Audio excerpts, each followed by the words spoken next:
Bom dia, querida igreja. Quero convidar os irmãos a abrirem a palavra de Deus no livro de Atos, capítulo 9. A gente vai ler os versos 26 a 30. Atos 9, 26 a 30.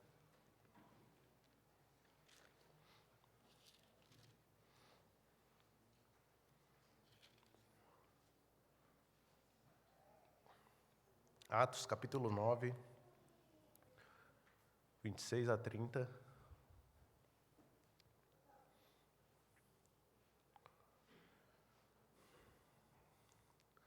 A palavra do Senhor diz assim: Tendo chegado a Jerusalém, procurou juntar-se com os discípulos. Todos, porém, o temiam, não acreditando que ele fosse discípulo. Mas Barnabé, tomando-o consigo, levou-o aos apóstolos e contou-lhes como ele vira o Senhor no caminho e que este lhe falara, e como em Damasco pregara ousadamente em nome de Jesus. Estava com eles em Jerusalém, entrando e saindo, pregando ousadamente em nome do Senhor. Falava e discutia com os helenistas, mas eles procuravam tirar-lhe a vida. Tendo, porém, isto chegado ao conhecimento dos irmãos, levaram-no até Cesareia e dali o enviaram para Tarso. Vamos orar mais uma vez. Soberano e eterno Deus, nós desejamos a iluminação do Teu Santo Espírito para que tenhamos a compreensão adequada da Tua palavra, para que essa palavra transforme os nossos corações e nos ajude a viver de maneira agradável a Ti, nos ajude a sermos mais parecidos com Jesus Cristo. Fala conosco nessa manhã, é o que eu te peço, em nome do Teu Filho amado. Amém. Queridos, a gente vai refletir no tema o capital social e a igreja. O capital social e a igreja é o tema que eu quero compartilhar com os irmãos nessa manhã. Antes disso, eu queria introduzir o assunto com uma pergunta. Você já parou para pensar em como você ficou mais próximo, mais íntimo das pessoas com quem você se relaciona hoje? Ou em algum momento da sua vida? Como a gente se aproxima das pessoas? Como a gente cresce em intimidade relacional com as pessoas? Já parou para pensar nisso? Recentemente eu tive contato com uma teoria chamada de capital social. A palavra capital, ela vem do latim caput, que significa cabeça. E aí no começo, quando essa palavra começou a ser utilizada, ela era utilizada para designar a parte principal de um empréstimo, tirando os juros. Mas depois disso, essa palavra ela passou a ser utilizada em diversos campos do conhecimento. Inclusive nas relações sociais ela é utilizada hoje. E aí o capital social, ele é um conceito discutido por diversos autores. E, em essência, o ponto em comum é que capital social é um valor associado a pertencer a um determinado grupo social. Seria um valor que está associado a pertencer a algum grupo social. O que isso significa? Quando você faz parte de um grupo, você tem acesso a alguns benefícios e investe nesse grupo. A economia comportamental, ela vai chamar esses benefícios de bens de clube, que são reforçados quando você participa ativamente das atividades, você adere às regras e normas daquele grupo. Ou seja, se você é um membro atuante daquele grupo, se você participa desse grupo e você segue as regras estabelecidas, você acaba tendo acesso a uma série de benefícios que estão envolvidos em fazer parte daquele grupo social. Um dos principais benefícios de participar desses grupos sociais é a possibilidade de conhecer pessoas, de construir relacionamentos. E como é que funciona essa dinâmica? Quando você é apresentado para uma pessoa, se forma um laço social entre você e essa pessoa. E à medida que vocês vão interagindo, que a gente vai interagindo, esse laço social vai sendo fortalecido. E aí a gente passa a compartilhar, por exemplo, de obrigações sociais. Uma pessoa a qual você já foi apresentada, quando você encontra ela uma outra vez, você tem a obrigação de chamar pelo nome, de cumprimentar, de interagir, de dar parabéns no aniversário dessa pessoa, de ajudar quando ela precisa de alguma coisa. Isso traz também alguns benefícios, que vão aumentando à medida que a intimidade cresce. Quanto mais você investe no laço social, mais acesso a benefícios decorrentes de estar conectado com outras pessoas. Vou dar um exemplo para ficar mais claro.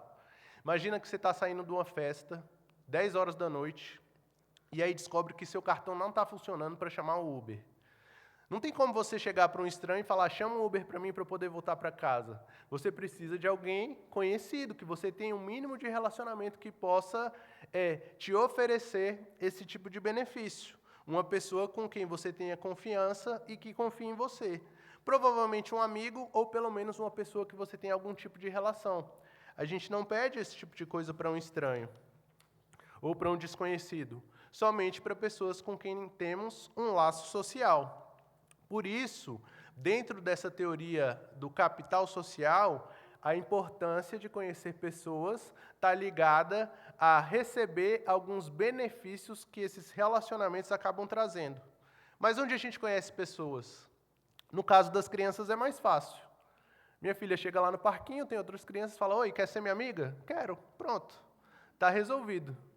Quando eu jogava bola, era só pedir próxima. E aí, no final do futebol, se não tivesse briga e confusão, já estava todo mundo amigo, tinha resenha depois do futebol, então era mais fácil. Mas quando a gente vai crescendo e ficando adulto, isso acaba se tornando mais difícil. É difícil para um adulto fazer novas amizades. E aí, dentro dessa perspectiva, um sociólogo chamado Ray Anderburg, ele propôs a ideia de 3 lugares onde a gente constrói relacionamentos. O primeiro lugar seria a nossa casa, onde a gente tem os nossos laços mais íntimos e pessoais. O segundo lugar seria o nosso trabalho, onde as relações são mais formais, estruturadas, tem uma hierarquia, tem toda uma dinâmica própria. E o terceiro lugar seriam os espaços de convivência social. E aí entram as igrejas, os salões de beleza ou barbearias de bairro, clubes de leitura. Um exemplo da televisão, a Praça é Nossa. O Banco da Praça, lá do Carlos Alberto, por exemplo, seria uma espécie de terceiro lugar, porque é um lugar acessível, as pessoas podem chegar, acolhedor. Então, é um lugar onde a gente pode conhecer novas pessoas. Só que o que acontece? Por conta da insegurança, por conta da pandemia também, muito desses encontros que aconteciam nesse terceiro lugar acabaram migrando para a internet. O que não significa que esse terceiro lugar físico não seja importante. Mas aí tem um ponto. O que isso tem a ver com a passagem de hoje? A gente vai olhar para a introdução de um novo elemento na igreja e perceber as similaridades e contrastes entre essa ideia do capital social. Mas antes eu preciso fazer um pano de fundo aqui do livro de Atos. Quem escreveu Atos foi Lucas, você já sabe. Escreveu para uma pessoa chamada Teófilo, que provavelmente era um patrocinador do ministério de Lucas. Lucas, ele foi companheiro de Paulo em uma parte do seu ministério. Ele era médico, ele era considerado por muitos um historiador por conta do seu cuidado com os detalhes, entrevistar testemunhas, coletar documentos. Então, ele fez um bom trabalho registrando aqui os acontecimentos do livro de Atos. Ele escreveu por volta de 62 depois de Cristo, e aqui, especificamente no capítulo 9, ele está falando um pouco da biografia do apóstolo Paulo. Já tinha contado sobre a conversão de Paulo na estrada para Damasco, quando Jesus foi ao encontro dele, e agora ele falou um pouco dessa desconfiança com a conversão de Paulo. Lá em Damasco mesmo, depois que Paulo se converteu, ele sofreu uma certa resistência em ser aceito na igreja, afinal de contas, ele era um perseguidor do povo de Deus. Agora, Lucas vai falar um pouco de como Paulo foi recebido em Jerusalém, onde estava ali a sede da igreja. Por que isso é importante? Porque a igreja, ela não cabe nessas classificações sociais que os teóricos seculares apresentam. E para entender isso, a gente precisa responder algumas perguntas. Como é que a igreja lida com o inimigo do evangelho que se converte? Como são formados esses laços, esses relacionamentos dentro da igreja? Em que medida os valores da igreja são diferentes dos valores dos demais grupos sociais? É a mesma coisa, não é a mesma coisa? Tem similaridades, tem contrastes? Eu acredito que essa compreensão vai nos ajudar a valorizar a comunhão que temos na nossa igreja. E é sobre isso que a gente vai tratar hoje. E eu quero começar mostrando para vocês que a igreja desconfiou da conversão de Paulo. Olha o verso 26. Tendo chegado a Jerusalém, procurou juntar-se com os discípulos. Todos, porém, o temiam, não acreditando que ele fosse discípulo. Paulo era um perseguidor da igreja, e um perseguidor dedicado. Então, de repente, ele chega lá e fala, gente, cheguei, quero fazer parte desse clube aqui, eu quero me inserir nesse grupo.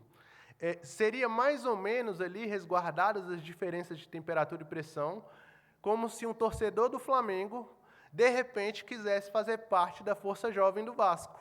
Não, agora eu torço para o Vasco, deixa eu participar aqui. Então, os discípulos em Jerusalém olham para o apóstolo Paulo com certa desconfiança. Ele quer fazer parte da igreja por quê? Porque isso era importante para o seu ministério. Mas é óbvio que a liderança ficaria desconfiada. Será que isso não seria uma estratégia de Paulo para poder se infiltrar e destruir a igreja? Delatar o que estava acontecendo, onde as pessoas estavam se reunindo, para trazer algum tipo de consequência para a igreja que estava ali sofrendo já a perseguição do Império Romano? E por que Paulo precisa se juntar à igreja? Porque ele foi chamado por Cristo para ser um apóstolo, para anunciar o Evangelho. Então, esse reconhecimento de Jerusalém, num certo sentido, era importante. Ele precisava se unir à igreja visível. A grande questão é que ele não tinha nada que pudesse facilitar a sua adesão ao grupo. Ele não tinha nenhum benefício a oferecer, muito pelo contrário. Ele tinha um passado complicado, um passado difícil. Por isso ele acaba sendo rejeitado inicialmente na sua tentativa. Os discípulos tinham medo dele, que ele estivesse mentindo para atacar a igreja. Mas então entra em cena um homem chamado Barnabé. Esse é o segundo ponto. Barnabé dá testemunho da conversão de Paulo. Veja comigo o verso 27.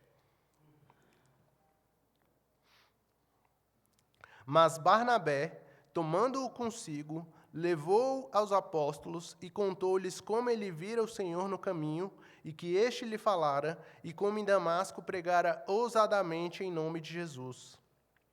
Queridos, Barnabé tem um nome muito interessante. O nome dele é traduzido como Filho da Consolação. E ele era realmente um homem piedoso. Em Atos 44:36, eu queria que os irmãos acompanhassem comigo, a gente vê um pouco do caráter de Barnabé. Atos 4:36 e 37.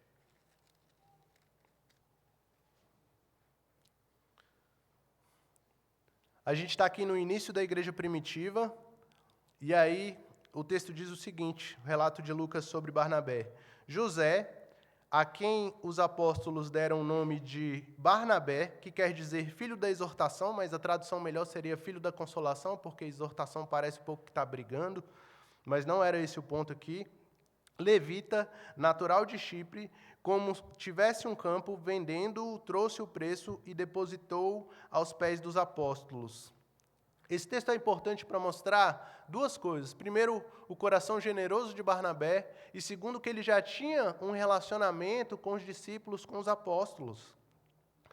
E é Barnabé quem toma Paulo pela mão e vai até os discípulos. É Barnabé quem ajuda Paulo na sua tentativa de fazer parte da igreja. Mas eu quero chamar a sua atenção para um ponto. Barnabé não fala que Paulo era um cara legal, que era influente entre os judeus. Não fala que ele era um cara letrado, que conhecia bem o Antigo e o Novo Testamento. Não fala que os discípulos deveriam aceitá-lo na igreja por ser seu amigo. Barnabé fala da conversão de Paulo. Barnabé fala da transformação que Jesus fez em Paulo na estrada em Damasco. Barnabé também fala do chamado de Paulo por Jesus para pregar o Evangelho e do serviço de Paulo, de como ele pregava ousadamente em nome do Senhor Jesus. E eu quero chamar a sua atenção para o fato de que a resistência dos discípulos em receber Paulo na igreja não era simplesmente por conta de uma panelinha. Essa resistência não tem relação com a nacionalidade de Paulo, com a sua profissão, com a sua condição econômica, nada disso. Porque, conforme o apóstolo Paulo mesmo disse em Gálatas 3:28, quando alguém se torna cristão, qualquer outra distinção perde importância. Barreiras culturais, de classe social ou qualquer outra. Nada disso é mais importante do que o evangelho que nos une. E é nesse sentido de afirmar o compromisso de Paulo com Jesus que Barnabé prossegue. Olha o terceiro ponto. Não somente Barnabé intercede por Paulo, mas Paulo também trabalha a favor da sua inclusão na igreja. Paulo dá testemunho da sua conversão. Esse é o terceiro ponto, está nos versos 28 e 29. Estava com eles em Jerusalém, entrando e saindo, pregando ousadamente em nome do Senhor. Falava e discutia com os helenistas, mas eles procuravam tirar-lhe a vida. Depois dessa intermediação de Barnabé, dessa ponte que Barnabé construiu em favor de Paulo, Paulo se une à igreja. E ele continua fazendo aquilo que ele já vinha fazendo, aquilo sobre o qual Barnabé tinha testemunhado. Ele prega ousadamente o evangelho, em nome do Senhor. Ele se locomove livremente no contexto da igreja. O texto fala aqui que ele estava entrando e saindo, ele tinha acesso ali dentro do colégio apostólico. Ele debate com os helenistas a ponto deles tentarem matá-lo. Mas quem são os helenistas? E por que eles queriam Paulo morto? Os helenistas eram judeus de língua grega com quem Paulo debatia sobre Jesus e acabaram enxergando nele uma ameaça ao judaísmo. Independente disso, Paulo continuava pregando, conforme ele já tinha feito em Damasco. Olha o verso 20, aí do capítulo 9. Isso aqui é imediatamente após a conversão de Paulo. E logo pregava nas sinagogas a Jesus, afirmando que este é o Filho de Deus. Paulo continua fazendo a mesma coisa que ele fazia, aquilo sobre o qual Barnabé deu testemunho. Só que agora acontece a mesma coisa que tinha acontecido em Damasco, em Jerusalém. Os opositores de Paulo querem morto. E aí a gente tem um quarto ponto. A igreja agora confia em Paulo. Olha o verso 30. Tendo, porém, isso chegado ao conhecimento dos irmãos, levaram-no até Cesareia e dali o enviaram para Tarso.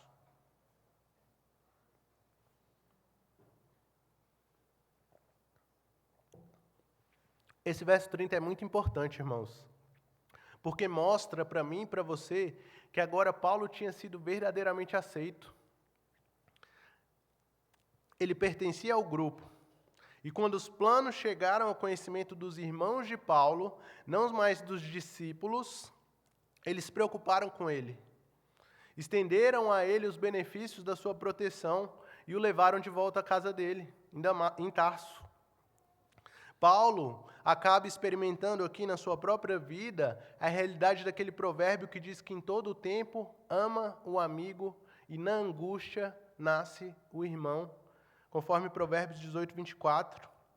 E a grande questão aqui, queridos, é como a gente recebe em nosso meio alguém de quem a gente não sabe nada, que antes da conversão era um grande problema, tinha uma vida difícil, que não se enquadra nos nossos padrões do cristianismo.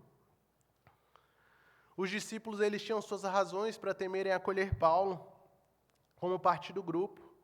Afinal de contas, ele tinha perseguido muitos cristãos. A gente não deve ser imprudente, mas a gente também não deve basear os nossos relacionamentos nos benefícios que as pessoas podem nos dar.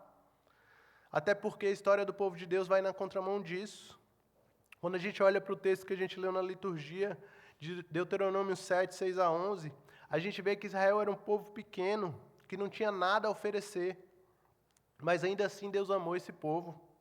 Quando a gente olha para o texto de Marcos, que a gente leu também, e outras passagens do Evangelho, a gente vê que os discípulos eram homens simples, pescadores, cobradores de impostos, gente considerada sem importância pelos seus contemporâneos.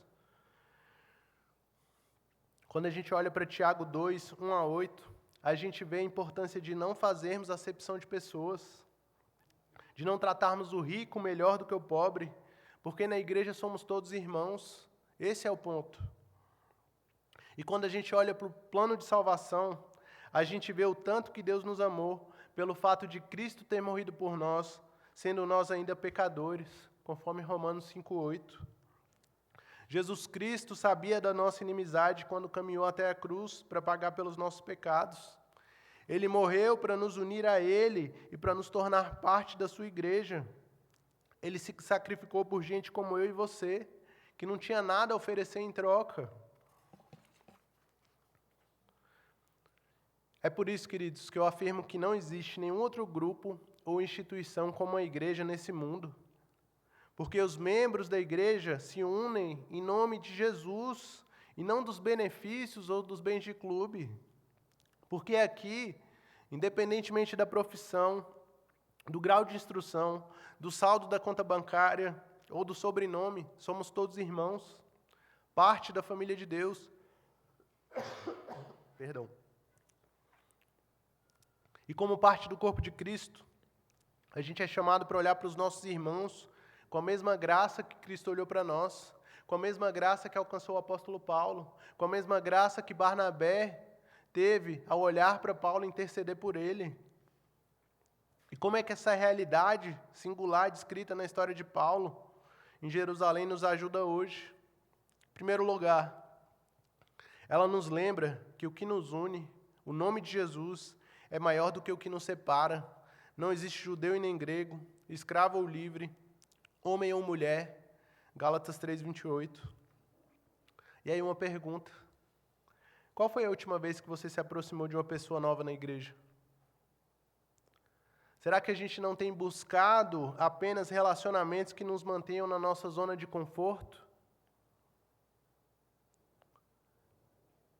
Ficando ali, interagindo, se relacionando sempre com as mesmas pessoas que a gente já conhece.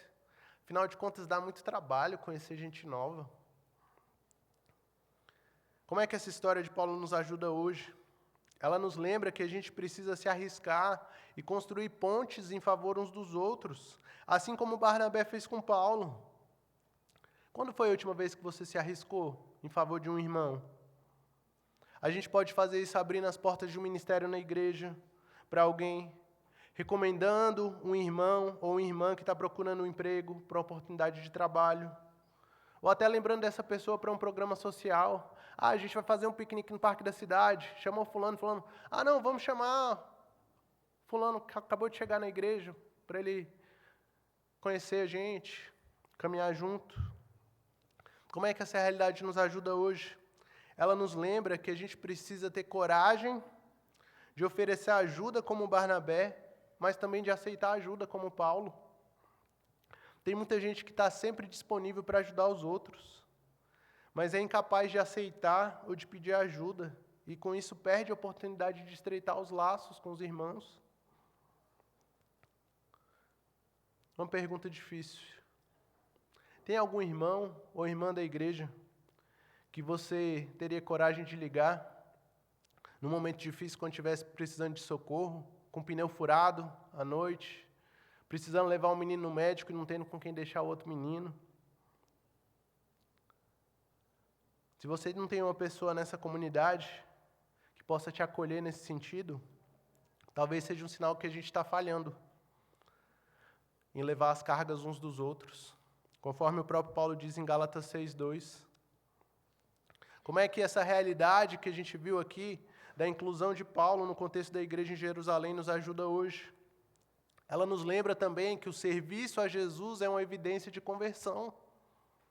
Se você tem frequentado a igreja durante anos, mas não tem contribuído com a missão de Deus, talvez você esteja enxergando a igreja apenas como um clube social, não como uma comunidade de discípulos que servem a Jesus Cristo e uns aos outros. Como é que essa realidade nos ajuda hoje? Ela nos lembra que na igreja nós cuidamos uns dos outros por amor a Cristo e não por interesse próprio. Se a gente se relaciona com pessoas que tenham algo a oferecer, algo a dar em troca, seja pela posição de liderança que ocupam, pela profissão, ou por qualquer outra coisa, que não seja o amor fraternal, esse é o momento para a mudança. Nós precisamos pedir que o Espírito Santo nos conduza nesse sentido, para que a gente possa olhar para os nossos irmãos por meio de Jesus Cristo, que é quem nos une. Porque a igreja é a agência do reino de Deus nessa terra. Por isso, ainda que existam algumas similaridades com outras instituições, não há nada que se compare à igreja. Porque a igreja é obra de Deus, é obra sobrenatural. Isso não significa que a nossa igreja não precisa ser acolhedora, acessível e que a gente não precise de um compromisso regular como membros. Significa que, embora existam algumas similaridades com os laços sociais formados entre os cristãos e a própria igreja como um terceiro lugar, algo aqui que o mundo nunca vai conseguir oferecer e nem mesmo imitar, nós nos reunimos em nome daquele que nos amou enquanto nós não tínhamos nada a oferecer e nos deu o maior de todos os benefícios, a própria vida pela nossa vida. O que nos resta agora, queridos, é a gente reconhecer a importância da Igreja de Cristo e dos nossos irmãos em Cristo, para que a gente possa testemunhar do nome de Jesus como Paulo, e interceder e apoiar os nossos irmãos como Barnabé. Eu lembro que o pastor Heron fez isso comigo, quando chegou na igreja. Ele me deu acesso a lugares onde eu ainda não tinha sido aceito. Eu sei que tem pessoas aqui que se esforçam para acolher aqueles que estão chegando, mas a gente precisa ir além e tornar essa prática uma das marcas da nossa comunidade. Por isso eu quero te chamar a estar orando nesse sentido, por alguém que você conheceu há pouco tempo na igreja, e pedindo para que o Senhor o use para que essa pessoa possa ser integrada à nossa família na fé. Por isso eu quero te desafiar e te estimular, abrir espaço na sua agenda para novos relacionamentos com as pessoas que estão chegando aqui na nossa igreja. A gente tem recebido muitas pessoas.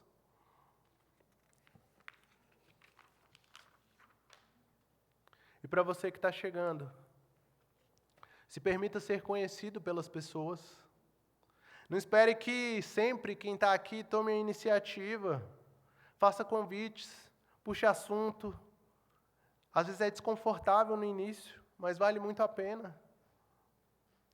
Se cada um de nós trabalhar nesse sentido, com certeza a nossa igreja será verdadeiramente uma família na fé, para a glória de Deus.